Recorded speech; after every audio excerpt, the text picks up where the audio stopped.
Okay, ఇప్పుడు ఆ పిల్లవాడి గురించి కొద్ది మాట చూసి మనం ప్రార్థన చేసుకున్నాం. ఇప్పుడు 1వ అధ్యాయం మనం చదువుకున్న భాగం 16 చదవండి. 1వ అధ్యాయం 14 చదవండి. అతడు ఒక పిల్లవాడు పుడతాడో, పిల్లవాడు పుట్టినప్పుడు పిల్లవాడు చిన్నప్పటి నుంచి ఎట్లా ఉంటాడంటే ప్రభు దృష్టికి ఎందుకు అవుతాడు అంటే మనం చూద్దాం. ఆ లక్షణాలు ఉన్నాయి. ద్రాక్షారసమైనను మద్యమైనను చాలు. ఒకటి అంటే ఏం తాగకూడదు పిల్లవాడు? మద్యం తాగదు. అంటే మనం జ్యూస్ తయారు చేస్తారు, ఆదివారం ప్రభు బల్ల తయారు చేస్తారు, అది ఓకే, అవి తప్పు కాదు. ద్రాక్షారసం అనేది మనకి దగ్గర ఏంటంటే కొన్ని మత్తు పదార్థాలు కలిపి వైన్ షాప్లో ఉంటాయి, బ్రాందీ షాప్లో. నిర్మలా స్కూల్కి వెళ్తుంటే మనకు రైట్ సైడ్ ఏముంది అక్కడ? Wine shop. అక్కడ ఎవరు ఉంటారు? అక్కడ తాగుబోతులు ఉంటారు. ఎవరు ఉంటారు అక్కడ? మీరు కూడా తాగుబోతులు అవుతారా?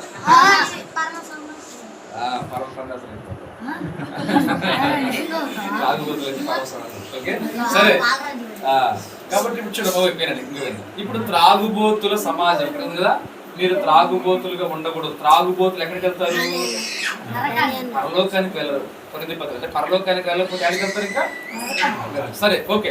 ఇప్పుడు మనము దీనికి మనం చూస్తే ద్రాక్షారసం మద్యం తాగాలంటే దీనికి మనం ఏం చూపిస్తుంటే అపవిత్రమైన వాటిని ముట్టడు అంటే పవిత్రంగా లేదా పరిశుద్ధంగా ఉంటాడు. ఈ పిల్లవాడు ఎలాంటి పిల్లవాడు అంటే ఫస్ట్ నుంచి పుట్టినది మొదలుకొని పరిశుద్ధత అనే లక్షణం. ఇప్పుడు చెప్పండి, ఇప్పుడు మనం ఎలా ఉండాలి పిల్లలుగా?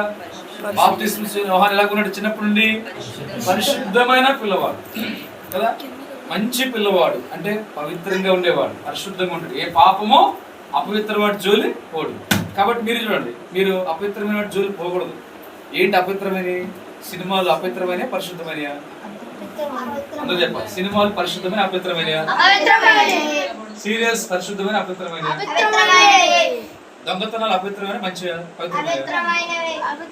బూతులు అపవిత్రమైన పవిత్రమైన? తిట్టుకోవటాలు కొట్టుకోవటాలు పవిత్రమైన అపవిత్రమైన?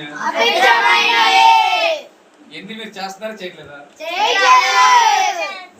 చాలా పవిత్రమైన పిల్లలు. ఓకే, చేయకపోతే గాడ్ బ్లెస్. చేస్తున్నారా? ఏం చేయాలి ఇప్పుడు? అన్నింటినీ అది నెంబర్ 1. మొట్టమొదటి ఏంటంటే అపవిత్రంగా ఉండకుండా చిన్నప్పటి నుంచి బాల్యం ఉంటే పరిశుద్ధమైన పిల్లవాడు. పరిశుద్ధమైన కాబట్టి పరిశుద్ధులైన పిల్లలుగా ఉండాలి. నెంబర్ 1. రెండవది చూడండి, ఇక్కడ ఎలాంటి పిల్లలు మీరు ముఖ్యంగా జాగ్రత్తగా ఉండాలి. ఇందాక తల్లిదండ్రుల గురించి, మీ గురించి నేను లాస్ట్ అడుగుతాను. మీరు చదవండి. తన తల్లి గర్భము పుట్టినది మొదలుకొని పరిశుద్ధాత్మతో నిండుకొనిన వాడే. రెండవది పుట్టినది మొదలుకొని ఎట్లా ఉంటాడు? దేంతో నింపబడతాడమ్మా? పరిశుద్ధాత్మ. ఇప్పుడు పరిశుద్ధాత్మతో నింపబడతారు. బైబిల్లో మనం చూస్తున్నాం. కొంతమంది దురాత్మతో కూడా ఏం చేశారు? సౌలు నింపబడ్డారు కదా. దురాత్మతో నింపబడతారు, అపవిత్రాత్మతో నింపబడతారు. మీరు బాగా కొట్టుకున్నారంటే పరిశుద్ధాత్మ నింపడ్డట, దురాత్మ నింపడ్డట? మీరు అప్పుడు కొట్టుకుంటారా? అసలు కొట్టుకోవట్లేదా? అబద్ధాడు. కొట్టుకుంటారా?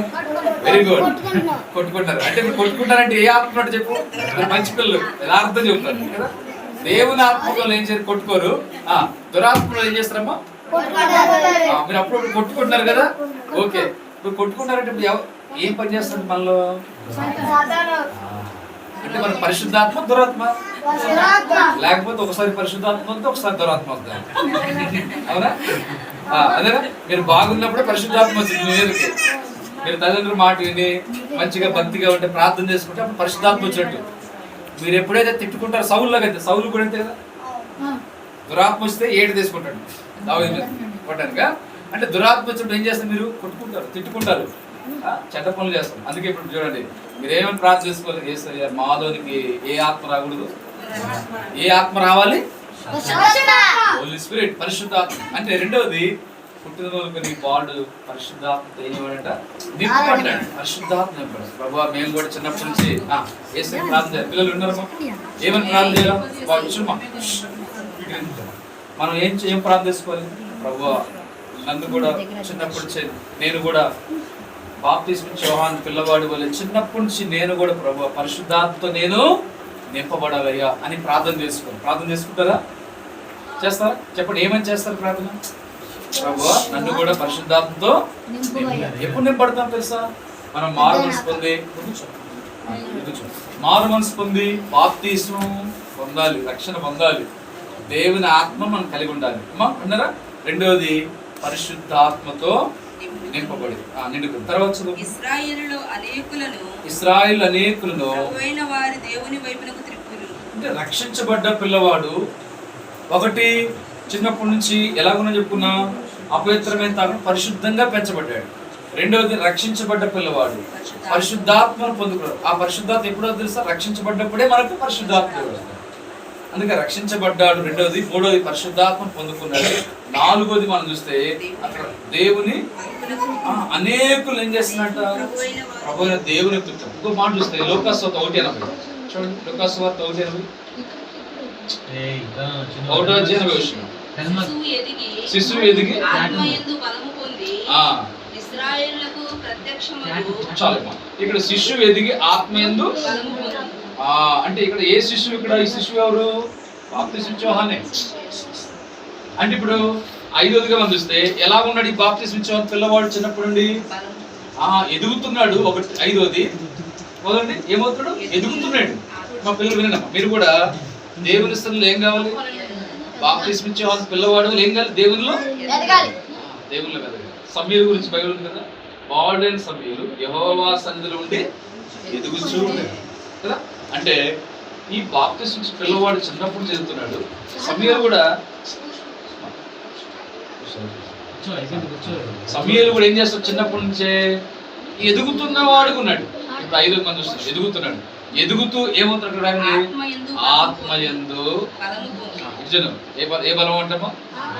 ఆత్మయందు ఏ బలం కావాలా నీకు? శరీర బలమా ఆత్మ బలమా? శరీర బలం నువ్వు స్ట్రాంగే. ఓకే. ఇప్పుడు ఏ బలం కావాలి మనకి?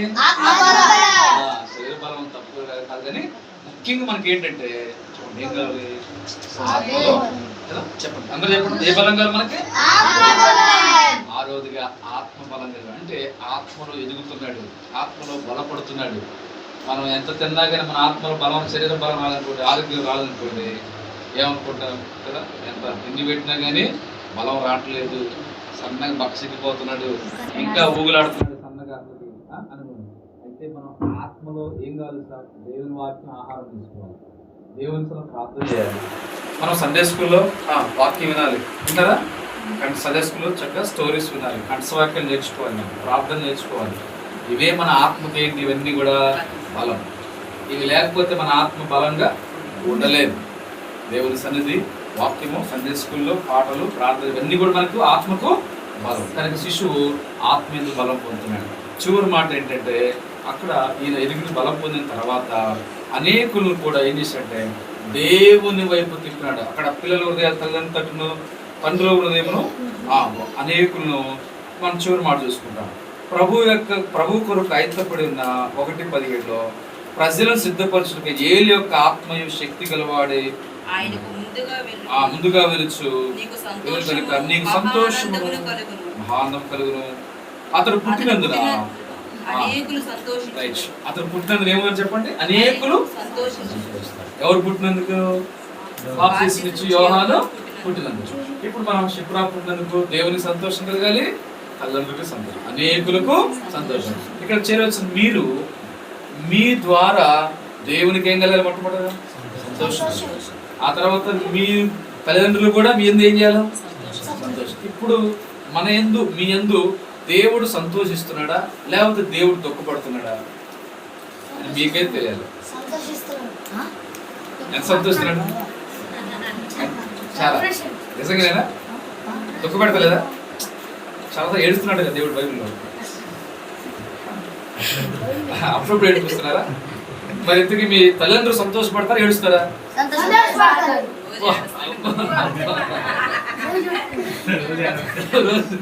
ఇప్పుడు మీ సంగతి ఒక అక్కడ పిల్లలు ఉంటారు కొంత చోట్ల, ఆ పిల్లలు తల్లిదండ్రులు ఏడుస్తున్నారు తెలుసా? స్కూల్లో టీచర్లు కూడా ఏడుస్తున్నారు. అవునా? ఆ టీచర్లు కూడా పాపం పిల్లలు మాకు ఒకప్పుడు టీచర్లు అంటే భయపడే పిల్లలు ఏమో, టీచర్లు అంటే భయపడండి. ఇప్పుడు పిల్లలు అంటే మీరేంటి వాళ్ళు భయపడుతున్నారు అంటే ఇప్పుడు ఆ స్టేజ్ మారిపోయినాయి. దీన్ని బట్టి సంతోషిస్తారా? ఎప్పుడు సంతోషిస్తారు? ఈరోజు ఏంటి? ఈరోజు ఏంటి? ఈరోజు దిన ప్రత్యేకం ఏంటి ఇలా ఈరోజు ఇంకోటి టీచర్స్ డే అంటే ఒకటి షిప్రా పుట్టినరోజు, రెండోది ఏంటంటే టీచర్స్ డే. ఎందుకు తెలుసా ఆ టీచర్ ఎందుకు వచ్చింది?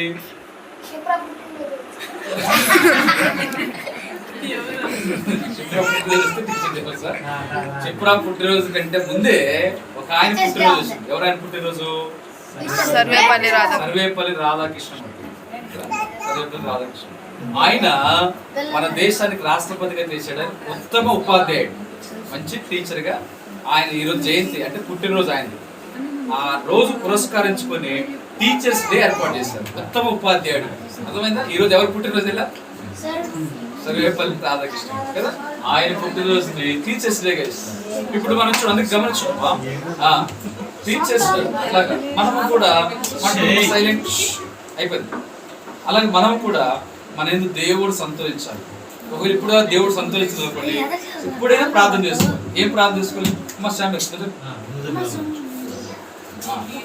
చూడండి, మనం దేవుడు ఏం చేయాలి? ఎప్పుడైనా యేసయ్యా నా ద్వారా అనేక సార్లు నేను దుఃఖ పెట్టాను,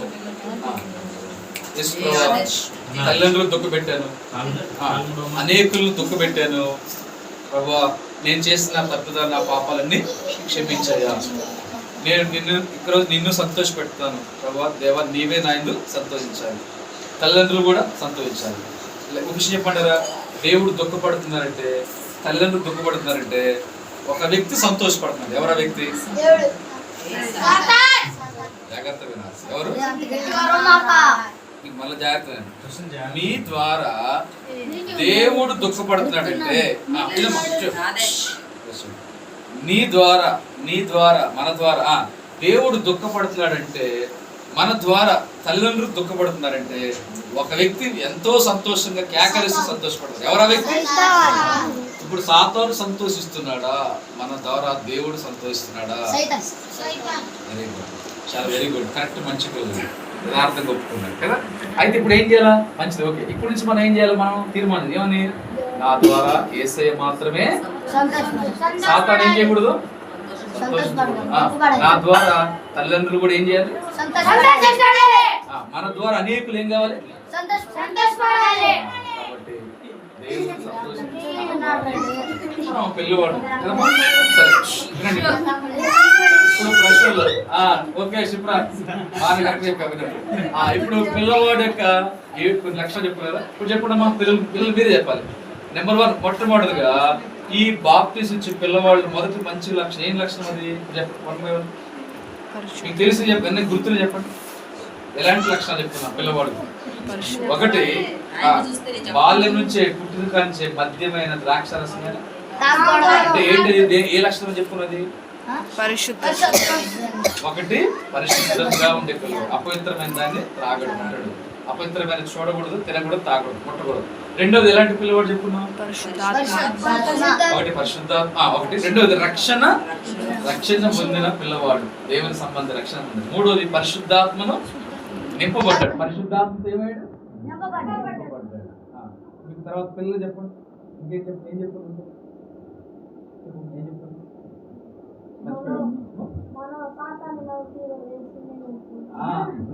మన యందు దేవుడు తల్లిదండ్రులు అనేకులు ఏం కావాలి? సంతోషించాలి. ఇంకా దాంట్లో ఏం చెప్పుకున్నాక దేవుని శిష్యుడు ఏమవుతున్నాడట? ఎదుగుతున్నాడు. దేవుళ్ళు మనం ఏం కావాలి? ఆ తర్వాత ఆత్మ యందు ఇంకా అనేకులు మనం దేవుని తట్టు చెప్పాలి. మనము దేవుళ్ళు కొనసాగుతూ దేవుని మార్గానికి, దేవుని రాకడ సిద్ధపడి అనేకులు దేవుని రాకడకు కూడా మనం ఏం చేయాలి? అనేకులను ఆయన రాకడకి మనం సిద్ధపరిచేవాడు. ఇవి ఆ బాడీ పేరు ఏం చెప్పుకున్నాం? మంచి లక్షణాలు ఉన్నాయి కాబట్టి అలాగే మనం ఏం చేయాలి? ప్రార్థన. మొట్టమొదటి తల్లిదండ్రులు చెప్పుకున్నాం, జకర్యా, ఎలిజబెత్. ఆ తర్వాత రెండో మనం బాల్డ్ అయినా బాప్తిస్మం ఇచ్చాం. అలాంటి అనుభవాలు దేవుడు మనకు సహాయం చేయనట్లు ప్రార్థన. రెండు మాటలు దేవుడు